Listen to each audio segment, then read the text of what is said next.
شروع اللہ کے نام سے جو نہایت مہربان اور بے حد رحم والا ہے۔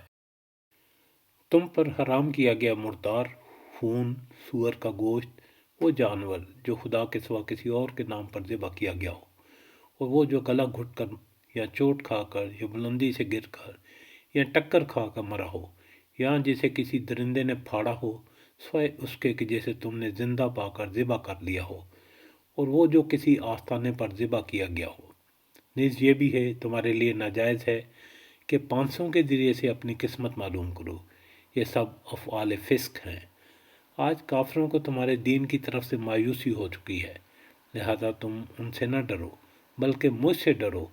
آج میں نے تمہارے دین کو تمہارے لیے مکمل کر دیا ہے اور اپنی نعمت تم پر تمام کر دی ہے، اور تمہارے لیے اسلام کو تمہارے دین کی حیثیت سے قبول کر لیا ہے۔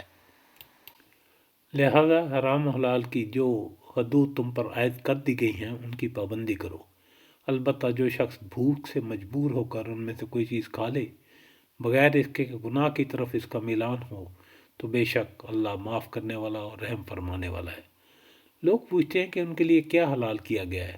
کہو تمہارے لیے ساری پاک چیزیں حلال کر دی گئی ہیں، اور جن شکاری جانوروں کو تم نے سدایا ہو، جن کو خدا کے دیے ہوئے علم کی بنا پر تم شکار کی تعلیم دیا کرتے ہو، وہ جس جانور کو تمہارے لیے پکڑ رکھے اس کو بھی تم کھا سکتے ہو، البتہ اس پر اللہ کا نام لے لو اور اللہ کا قانون توڑنے سے ڈرو۔